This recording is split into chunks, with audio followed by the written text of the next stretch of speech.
인류를 위협하는 자연재해 중에 우리 국민에게 유난히 등한시되는 재난이 있다. 바로 지진이다. 우리나라의 지진은 최근 2016년 이후 발생 횟수가 눈에 띄게 증가했고, 최근에는 인천, 여수, 강원도, 전북 장수에 이르기까지 낮은 강도의 지진이지만 전국에서 지진이 종종 발생하고 있다. 우리나라는 1978년부터 계기 지진, 그러니까 계측기로 지진을 기록하기 시작을 했는데 1978년부터 1998년까지 아날로그 방식으로 어떤 지진을 계측을 했을 때는 연평균 19회 정도 그 정도 발생을 했었고요. 그다음에 1999년 이후로 디지털 관측을 시작을 했는데 그 이후로는 연평균 한 70여 회 발생을 하고 있습니다. 그래서 전반적으로 볼 때는 지금 지진 빈도가 늘어난다고 말씀드릴 수 있겠습니다. 사실 지진은 자연재해 중에 가장 예측이 어려운 그런 자연재해입니다. 언제 어떻게 발생할지 모르기 때문에 위험은 굉장히 크다고 말씀드릴 수 있고요.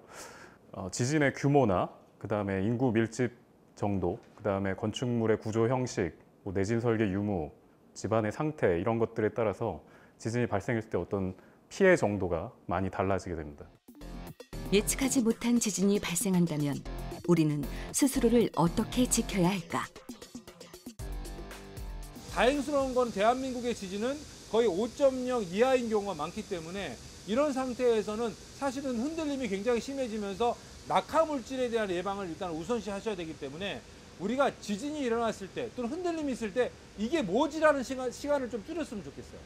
이게 뭐지라는 시간을 갖지 말고 바로 뭘 해야 되냐면 바로 식탁 밑이나 의자 밑으로 바로 들어가야 돼요.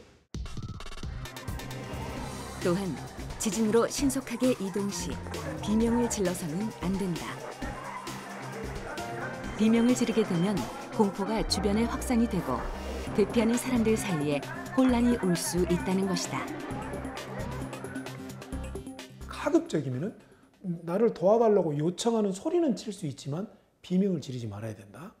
두 번째는 비상계단을 통해서나 신속히 내려갈 때 앞사람이 더딜 수 있지 않습니까? 그러더라도 절대 앞사람의 등을 만지면 안 된다는 거예요. 앞사람의 등을 만지면 미는 힘이 발생합니다.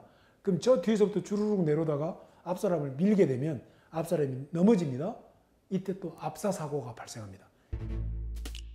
특히 평소 높은 층에 살고 있는 사람의 경우 재난 상황에 대비해서 엘리베이터를 이용하지 않고 아파트 1층까지 비상계단을 통해 걸어 내려가는데 보통 속도로 몇 분 정도 걸리고 몇 층 정도 내려가다 잠시 쉬어야 될 것이며 어느 정도 다리가 아픈가를 체득하고 있어야 한다.